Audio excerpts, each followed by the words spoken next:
5 medical benefits of fasting in Ramadan. Number 1 is epilepsy and depression.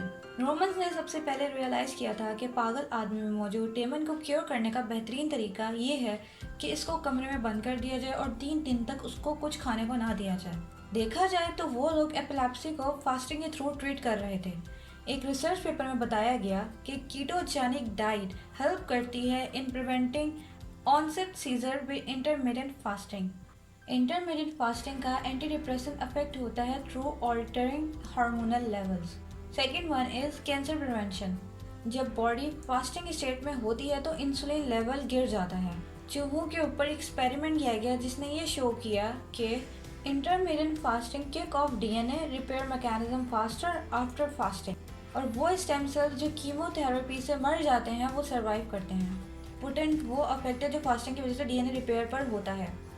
कुछ physicians सोचते हैं कि इंटरमीडिएट फास्टिंग को फ्यूचर में एज अ लाइफस्टाइल चेंज के तौर पर इस्तेमाल किया जा सकता है to aid survival in cancer patient. Third is weight loss and diabetes. हर कोई रमज़ान में वेट लॉस करना चाहता है। रमज़ान में वेट लॉस करना आसान हो जाता है। एक स्टडी पब्लिश हुई जिसमें वेट लॉस ओबीस इंडिविजुअल्स में देखा गया और साथ ही कंपेयर किया गया कॉन्टिन्यूस एनर्जी रिस्ट्रिक्शन को इंटरमीडिएट फास्टिंग से। 16 वीक के दौरानिए में ये देखा गया कि इंटरमिटेंट फास्टिंग ग्रुप ने 14 kg वेट लॉस किया as compare to 9 kg continuous energy restriction group से। साथ ही ये देखा गया कि वेट लॉस तब इंक्रीज हुआ जब फैट लॉस ज़्यादा हुआ।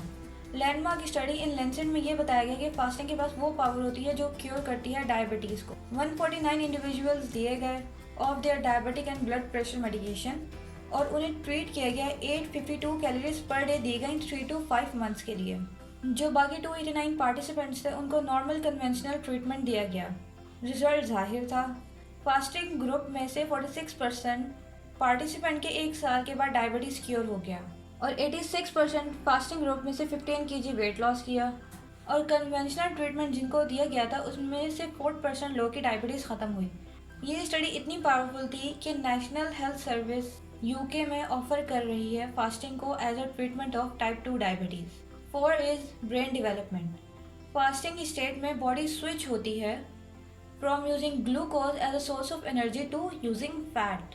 नेचर आर्टिकल में ये बताया गया कि ये प्रोसेस किस तरह फास्टिंग स्टेट से ईटिंग स्टेट में आता है और किस तरह ये वापस होता है, जिसको वो लोग इंटरमिटेंट मेटाबॉलिक स्विच कहते हैं।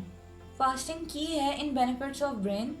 फास्टिंग सेल को ये टीच करता है कि वो किस तरह डेवलप कर सकता है नियो मेटाबॉलिक पाथवे ताकि वो डील कर सके सेलुलर स्ट्रेसेस से। ये प्रोसेस इन्हांस करता है कॉग्निशन एंड मोटर परफॉर्मेंस और प्रोटेक्ट करता है न्यूरॉन्स को against dysfunction and degeneration in animal model of stroke, epilepsy, traumatic brain injury, spinal cord injury, Alzheimer diseases, Parkinson diseases. Fasting के बाद जब हम दोबारा खाना शुरू करते हैं तो ब्रेन रिस्पॉन्ड करता है bye promoting the growth of new brain cells और नए कनेक्शंस बनाता है बिटवीन ब्रेन सेल्स। इसको कहते हैं साइनेप्टिक प्लास्टिसिटी। ऑथर्स कहते हैं कि ये एक फीचर है जो प्रमोट करता है इंटेलिजेंस को। Number 5 is increasing life span. Fasting different species का लाइफ स्पैन इंक्रीज करती है। Moderate calories restriction 20 to 40% show करती है इंक्रीजिंग लाइफ स्पैन।